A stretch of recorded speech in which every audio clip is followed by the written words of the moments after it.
पाकिस्तान एक ऐसा कंट्री है कि जिसके बारे में रशिया जैसा मुल्क अगर एक कमेंट भी कर दे या रशिया का कोई मिनिस्टर आके पाकिस्तान में मिल ले या पाकिस्तानी किसी मिनिस्टर को प्राइम मिनिस्टर को बुला ले तो हम ये समझते हैं कि हमने बहुत बड़ा कारनामा कर लिया, और वो ही कंट्री इंडिया से हेल्प मांग रहा है। प्रोडक्ट में ना इंडिया 1 नंबर पे है। उस इंडिया जैसी कॉस्मेटिक्स, इंडिया जैसी ज्वेलरी, इंडिया जैसे प्रोडक्ट ये चीन भी नहीं, क्या पूरी दुनिया में कोई नहीं बनाता है। रिसेंटली मैं एक वीडियो देख रहा था जिसके अंदर मैं ये देख रहा था कि जो इंडिया में मौजूद मुसलमान है वो किसी मंदिर के ऊपर पथराव कर रहे थे। मुसलमान, इंडिया में मौजूद मुसलमान एक मंदिर में पथराव कर रहे थे। आपको लगता है कि पाकिस्तान में जो मिनॉरिटीज़ हैं, हिंदूज़ हैं, उनकी इतनी जुर्रत या हिम्मत हो सकती है कि वो किसी मस्जिद के ऊपर हमला करें? मैं यही तो बात कर रही हूँ कि इंडिया डेवलपिंग नहीं, इंडिया डेवलप्ड हो चुका है। इंडिया वो सब कुछ कर रहा है जिसके बारे में अभी हम लोग सिर्फ सोच रहे हैं। रशिया की मदद कर रहा है इंडिया।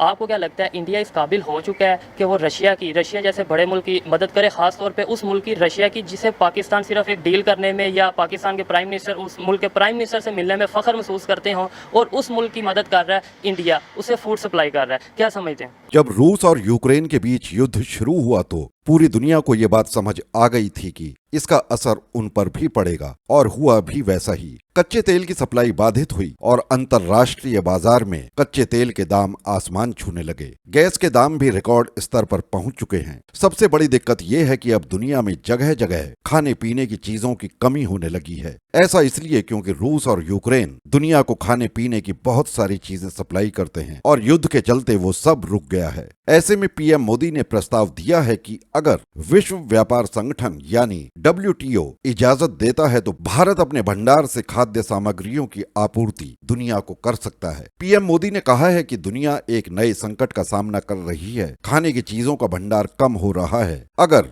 WTO इजाजत दे तो भारत तुरंत खाद्य सप्लाई शुरू कर सकता है। उन्होंने कहा कि भारत के पास पर्याप्त खाद्यान्न है और अब देश के किसानों ने दुनिया को भी खिलाने की व्यवस्था कर ली है। भारत के इस कदम की दुनिया भर में तारीफ हो रही है। इस संकट की घड़ी में भारत अपने पुराने मित्र रूस का भी पूरा साथ निभा रहा है। बस पाकिस्तान ही एक ऐसा मुल्क है जिसे विकास की राह पर दौड़ता हुआ भारत बिल्कुल रास नहीं आ रहा है।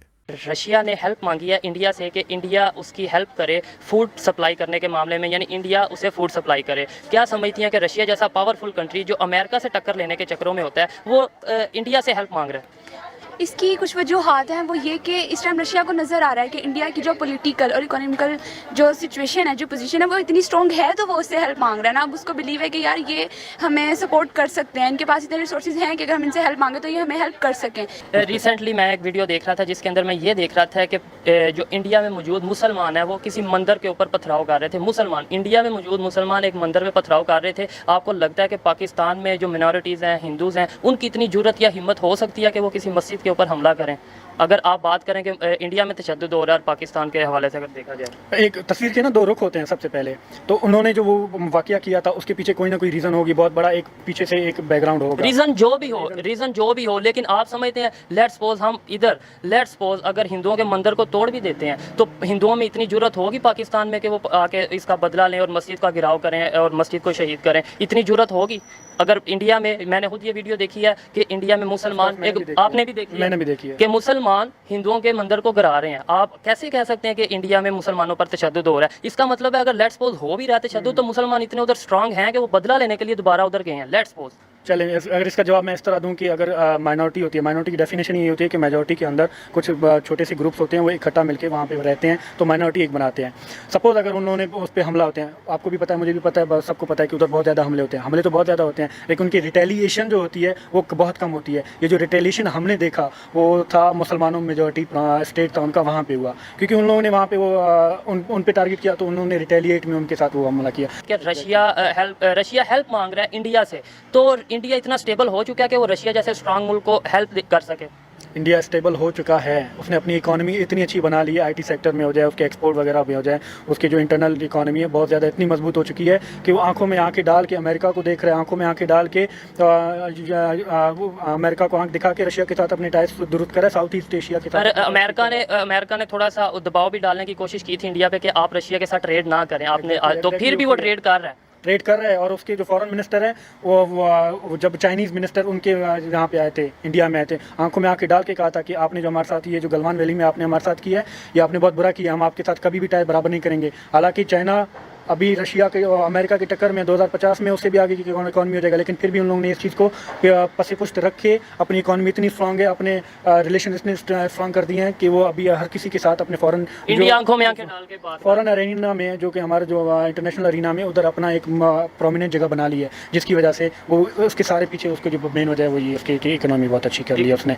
हमें पाकिस्तानियों को ये बताया जाता है कि इंडिया में तो बहुत गुर्बत है, इंडिया में तो बहुत बुरे हालात हैं, इंडिया तो बेचारा पता नहीं कौन सी सदी में रह रहा है। हमें वो पता नहीं 1970 की मूवीज़ दिखाई जाती हैं और कहा जाता है इंडिया की तो ये सूरत हाल है। रियलिटी, हाँ, वहाँ पे टॉयलेट नहीं है जी, वहाँ पे लोग गुर्बत से मार रहे हैं, लेकिन रियलिटी क्या है?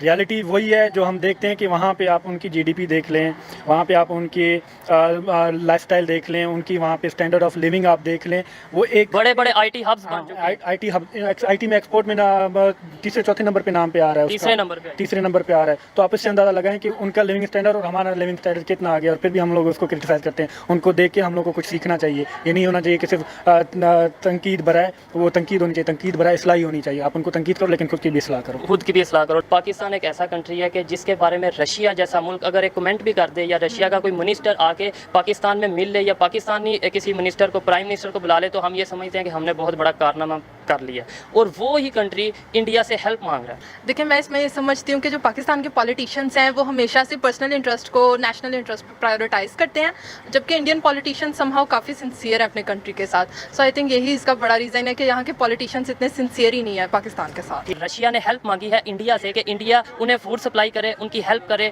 फूड सप्लाई में। आप क्या समझते हैं कि इंडिया इतना स्टेबल हो चुका है कि वो रशिया जैसे पावरफुल कंट्री की सपोर्ट कर सके, ना सिर्फ सपोर्ट बल्कि हेल्प कर सके, यानी कि मदद, यानी अमदाद कर सके? यार, एशिया में अगर हम आजकल देख ले तो इंडिया बिल्कुल वेल सेटल है, वो कर सकता है। रशिया ने अगर उसको कहा है कि मतलब हेल्प के लिए, तो वो कर सकता है। यार, आप अगर टेक्नोलॉजी में देख लो और एजुकेशन में और बाकी जो इनका इंफ्रास्ट्रक्चर है ना, वो बहुत स्टेबल है। तो अब जो मोदी का इरा है ना, इसमें इंडिया बहुत स्टेबल है। तो अमेरिका जो है अभी भी दुख में है कि रशिया जो है भारत की तरफ चला गया और भारत के साथ इम्पोर्ट एक्सपोर्ट कर रहा है, और अब भारत जो है वो आगे ही मैन्युफैक्चरिंग में बहुत ज़्यादा आगे जा रहा है अपने प्रोडक्ट्स बनाने में। इवन के अब जो है वो एक्सपोर्ट करेगा अगर रशिया को इतना ज़्यादा प्रोडक्ट्स का मतलब मटेरियल, तो आपको क्या लगता है फिर भारत के जीडीपी और इकोनॉमी में क्या असर आएगा? देखिए जी, भारत का जीडीपी ऑलरेडी ग्रोथ कर रहा है, वो एक डेवलपिंग कंट्री है। अगर आप 10 most richest countries in the world निकालते हैं ना, तो उसमें से 9वां या 10वां या मेरा ख्याल से बेशक 11वां नंबर होगा इंडिया का।